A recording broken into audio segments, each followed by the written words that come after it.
श्री राधे, श्री राधा रमण लाल की जय। स्वाध्याय की इस श्रृंखला में अब तक हमने महात्म का तृतीय अध्याय पूर्ण किया है। आज हम चतुर्थ अध्याय देखने जा रहे हैं, चौथा अध्याय देखने जा रहे हैं। तो चलिए आज के इस सत्र को हम प्रारंभ करें। अथ चतुर्थोऽध्याय गोकर्णोपाख्यान प्रारंभ। सूत उवाच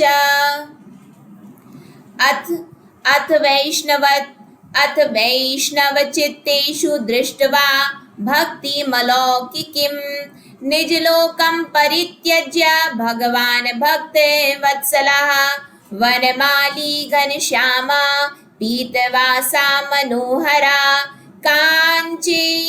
काञ्ची कलापरुचिरो लसन्मुकुटे कुण्डलः त्रिभङ्गललितश्च चारुकौस्तुभेन विराजितः कोटि मनमत लावण्यो हरिचन्दन चर्चिता परमानन्द चिन्मूर्तिर् मधुरो मुरलीधरा आविवेश स्वभक्तानां हृदयान्यमलानि च वैकुण्ठवासिनो ये च वैष्णवा उद्धवादयः तत्कथाश्रवणार्थं ते गूढरूपेण संस्थिता तदा जय जयारावो रसपुष्टिर्लौकिकी चूर्णप्रसूनवृष्टिश्च मुहुशङ्खखरवोऽप्यभूत् तत्सभा संस्थितानां च देहगेहात्मविस्मृतिः दृष्ट्वा च तन्मयावस्थां नारदो वाक्यं ब्रवीत् अलौकिकोऽयं महिमा मुनीश्वरा सप्ताहजन्योऽद्य विलोकितो मया मूढाशठा ये पशुपक्षिणोऽत्र सर्वेऽपि सर्वेऽपि निष्पापतमा भवन्ति अतो नृलोके ननु नास्ति किञ्चिच्चित् तस्य शोधाय कलौ पवित्रम् अघगोग विध्वंसकरं तथैव कथा समानं भुवि नास्ति चान्यते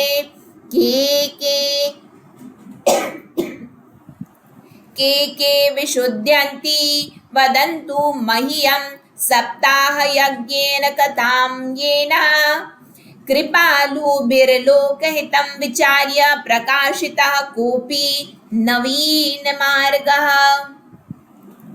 सूत जी कहते हैं, मुनिवर, उस समय अपने भक्तों के चित्त में अलौकिक भक्ति का प्रादुर्भाव हुआ। देख भक्त वत्सल श्री भगवान अपना धाम छोड़कर वहां पधारे। उनके गले में यहाँ पे भगवान कैसे दिख रहे हैं उसका वर्णन हुआ है, तो आइए हम सभी देखते हैं। उनके गले में वनमाला शोभा पा रही है। श्री अंग सजल जलधर के समान श्याम वर्ण था।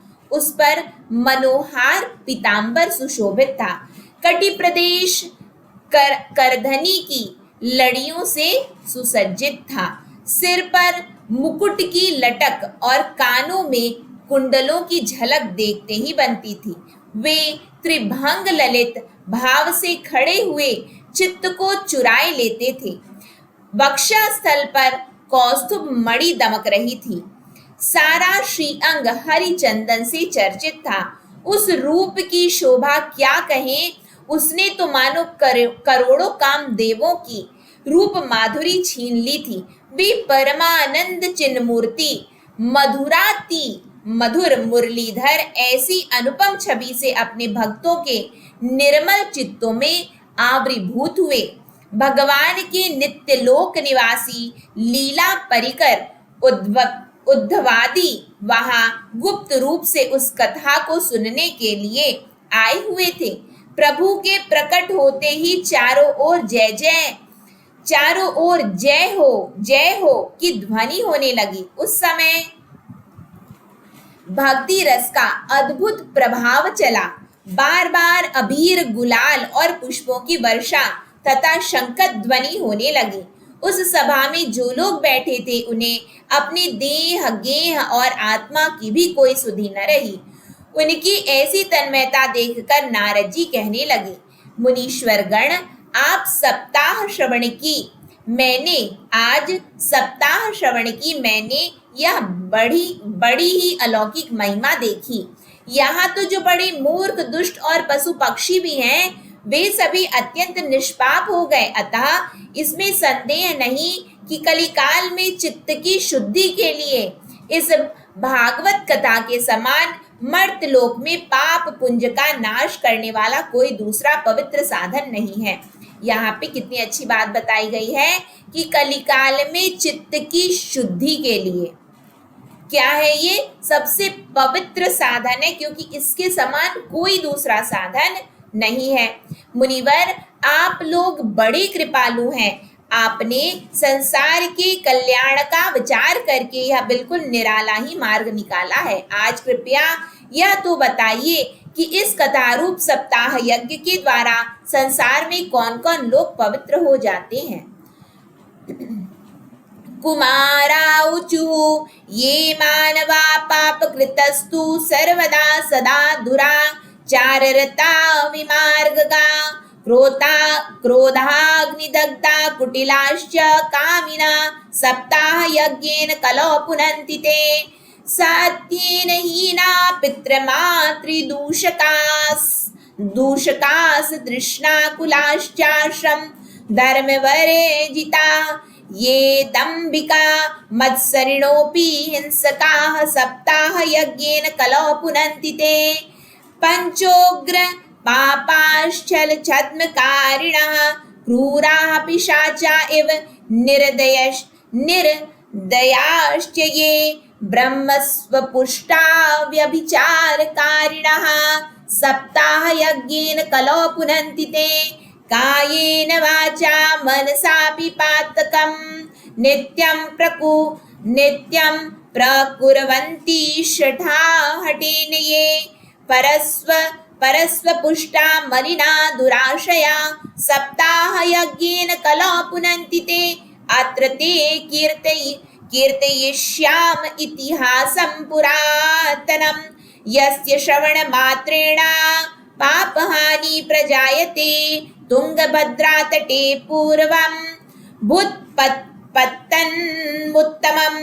यत्र वर्णा स्वधर्मेण सत्यसत्कर्म तत्पराः आत्मदेवः पुरे तस्मिन् सर्ववेद विशारदा श्रौतस्मार्तेषु निष्णातो द्वितीय एव भास्करा भिक्षुको वित्त बाललोके तत्प्रिया धुंधुली स्मृता स्ववाक्य स्थापिका नित्यं सुंदरी सुकुलोद्भवा लोकवर्तारता क्रूरा प्रायशो बहुजल्पिका शूरा चाग्रे कृत्येषु कृपणा कलह प्रिया।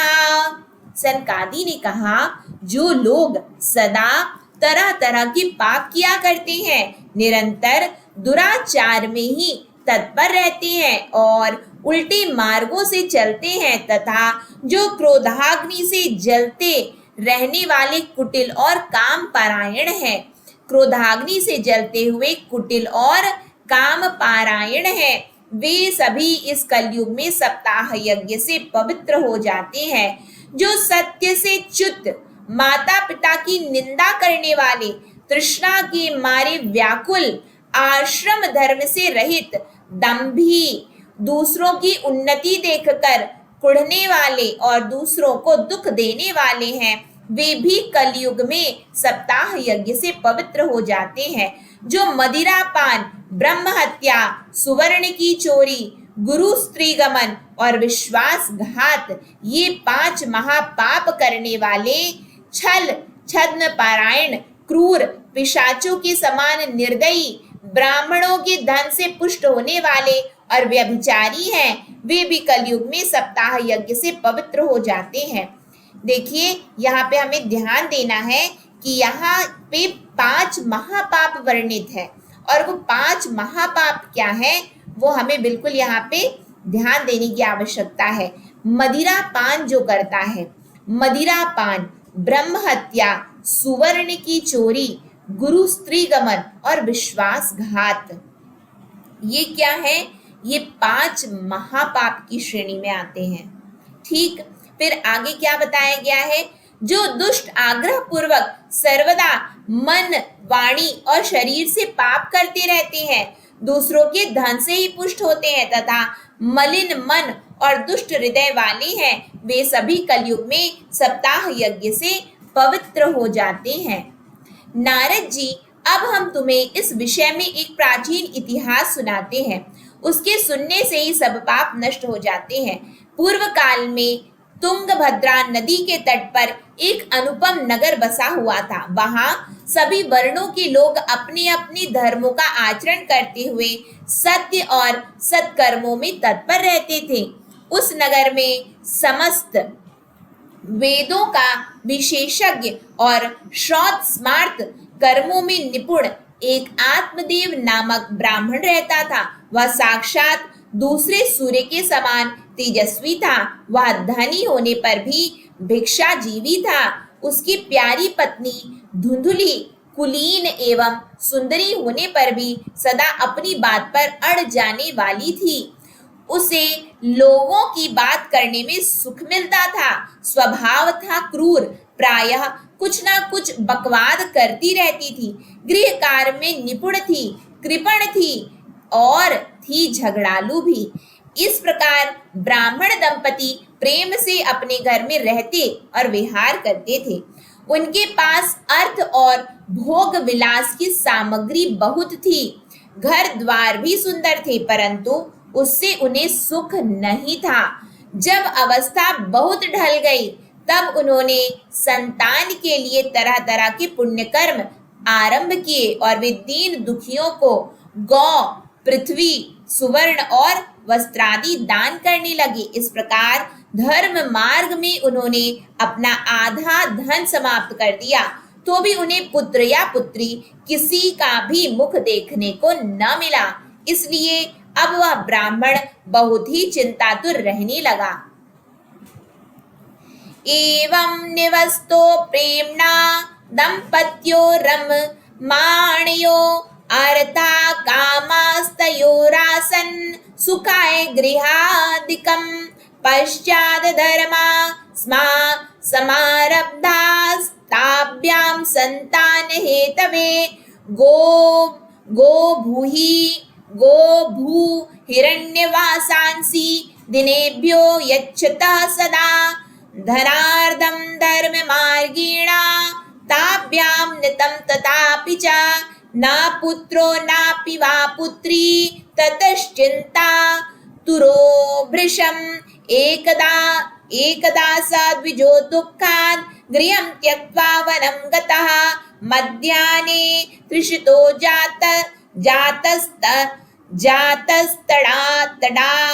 तडागं समुपेयिवान् पीत्वा जलं निष्णस्तु प्रजा दुखेन कर्षितः मुहूर्तादपि तत्रैव सन्यासी कश्चिदागतः दृष्ट्वा पीतजलं तं तु विप्रो यातस्दन्तिकं नत्वा च पादयोस्तस्य निःश्वसन् संस्थितः पुरा यतिरोवाच कथं रोदिषि विप्रत्वं काति चिन्ता बलीयसि वद त्वं सत्वरं मह्यं स्वस्य दुःखस्य कारणम्। ब्राह्मणोवाच किं ब्रवीमि ऋषे दुःखं पूर्वपापेन सञ्चितं मदीयाः पूर्वजास्तोऽयं कवोष्णम् उपभुञ्जते मद्यतं नैव गृह्णन्ति प्रीत्या देवा द्विजातया प्रजा दुःखेन शून्योऽहं प्राणंस्त्यक्तुमहि मिहागतः दिग्जीवतं प्रजाहीनं दिग्गृहं च प्रजां विना दिग्धनं चान पत्यस्य दिक्कुलं संततिं वीना। एक दिन वह ब्राह्मण देवता बहुत दुखी होकर घर से निकलकर वन को चल दिया। दोपहर के समय उसे प्यास लगी, इसलिए वह एक तालाब पर आया। संतान के अभाव के दुख ने उसके शरीर को बहुत सुखा दिया था, इसलिए थक जाने के कारण जल पीकर वह वहीं बैठ गया। 2 घड़ी बीतने पर वहां एक सन्यासी महात्मा आए। जब ब्राह्मण देवता ने देखा कि वे जल पी चुके हैं, तब वह उनके पास गया और चरणों में नमस्कार करने के बाद सामने खड़े होकर लंबी लंबी सांसें लेने लगा। सन्यासी ने पूछा, कहो ब्राह्मण देवता, रोते क्यों हो? ऐसी तुम्हें क्या भारी चिंता है? तुम जल्दी ही मुझे अपने दुख का कारण बताओ। ब्राह्मण ने कहा, महाराज, मैं अपने पूर्व जन्म के पापों से संचित दुख का क्या वर्णन करूं? अब मेरे पितर मेरे द्वारा दी हुई जलांजलि के जल को अपनी चिंताजनित सांस से कुछ गर्म करके पीते हैं। देवता और ब्राह्मण मेरा दिया हुआ प्रसन्न मन से स्वीकार नहीं करते। संतान के लिए मैं इतना दुखी हो गया हूं कि मुझे सब सूना ही सूना दिखाई देता है। मैं प्राण त्यागने के लिए यहाँ आया हूँ। संतानहीन जीवन को धिक्कार है, संतानहीन गृह को धिक्कार है, संतानहीन धन को धिक्कार है और संतानहीन कुल को धिक्कार है। पाल्यति या मया धेनु सा वन्द्या सर्वथा भवेत्। यो मया रोपितो वृक्षा सोऽपि वन्द्यत्वमाश्रयेत्। यत्फलं मद्गृहायातं तच्च शीघ्रं विनश्यति। निर्भाग्यस्यान्पत्यस्य किं तो जीवितेन मे इत्युक्त्वा सा रुरोदोच्चैस्तत्पार्श्वं दुःखपीडिता।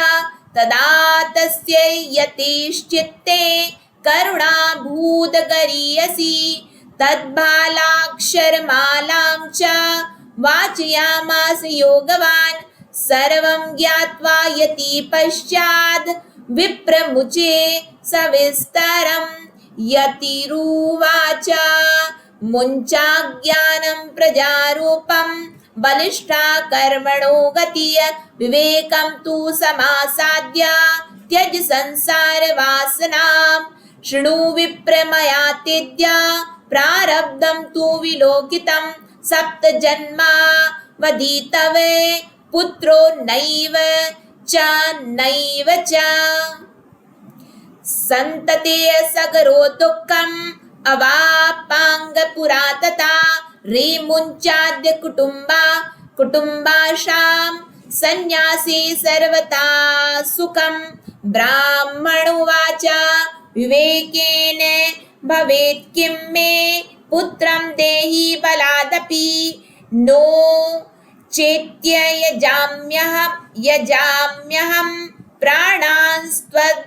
प्राणांस्त्वदग्रे शोकमूर्छितः।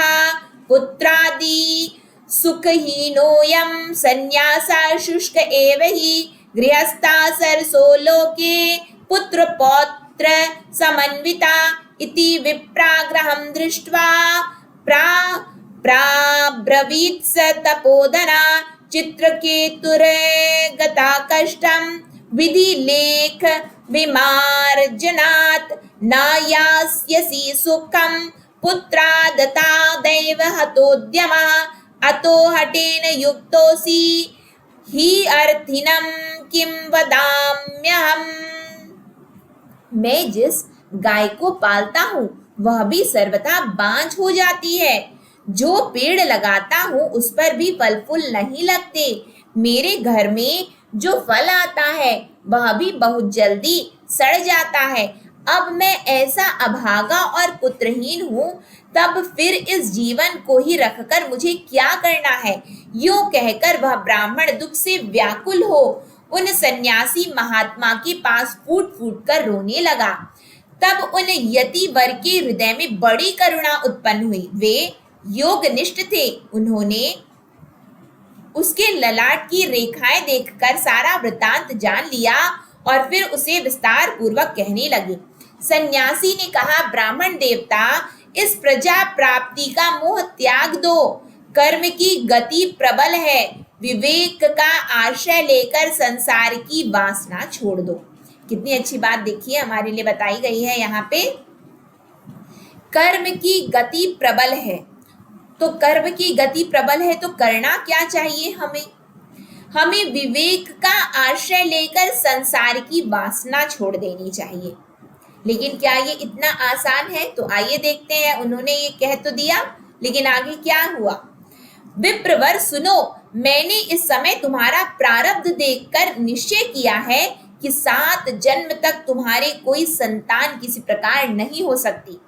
पूर्व काल में राजा सगर एवं अंग को संतान के कारण दुख भोगना पड़ा था। किसको दुख भोगना पड़ा था?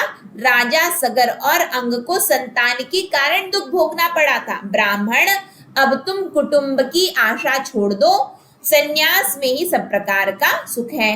ब्राह्मण ने कहा, महात्मा जी, विवेक से मेरा क्या होगा? मुझे तो बलपूर्वक पुत्र दीजिए, नहीं तो मैं आपके सामने ही शोक मूर्छित होकर अपने प्राण त्यागता हूं। यानी कि ब्लैकमेलिंग हो रही है पूरी यहाँ पे। फिर आगे क्या बताया गया है?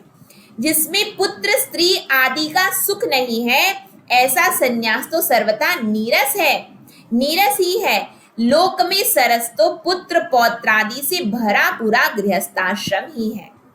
ब्राह्मण का ऐसा आग्रह देखकर उन तपोधन ने कहा, विधाता के लेख को मिटाने का हठ करने से राजा चित्रकेतु को बड़ा कष्ट उठाना पड़ा था। देखो यहाँ पे विद एग्जाम्पल समझा रहे हैं, ये विद एग्जाम्पल समझा रहे हैं कि देखो राजा सगर और अंग को संतान के कारण दुख उठाना पड़ा। फिर अब क्या है, जो विधाता ने तुम्हारे भाग्य में लिखा ही नहीं है 7 जन्मों तक, तो तुम्हारे पुत्र ही नहीं होना है। तो अब तुम पुत्र की कामना कर रहे हो, तो सुन लो कि हुआ क्या। तो जो विधाता के लेख को मिटाने का हठ करता है, तो राजा चित्रकेतु को बड़ा कष्ट उठाना पड़ा था।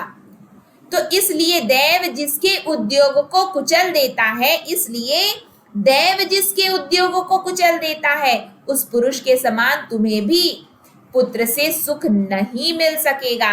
यहाँ पे बिल्कुल ये बात बता दी गई है कि देखो, जिस मार्ग पे जाना चाह रहे हो उस मार्ग पर मत जाओ, वहां कष्ट ही कष्ट है। लेकिन आगे क्या हुआ? तो आइए देखें। तुमने तो बड़ा हट पकड़ रखा है और अर्थी के रूप में तुम मेरे सामने उपस्थित हो। ऐसी दशा में मैं तुमसे क्या कहूं? अब यहाँ पे ऋषि क्या कहेंगे तो हम इसको अपने आगे के सत्र में देखेंगे, क्योंकि यहाँ पे हमने देखा कि वो अब क्या कर रहे हैं, आग्रह कर रहे हैं कि नहीं मुझे तो पुत्र चाहिए ही। लेकिन सन्यासी जी उनको समझा रहे हैं कि ऐसा मत करो। लेकिन अब आगे वो क्या कहेंगे तो हम इसे अपने आगे के सत्र में देखेंगे। आप सभी के पावन श्री चरणों में दंडवत प्रणाम। जो भी त्रुटियां हैं उसके लिए मैं सभी से क्षमा प्रार्थी हूँ। श्री राधा रमन लाल की जय। श्री राधे।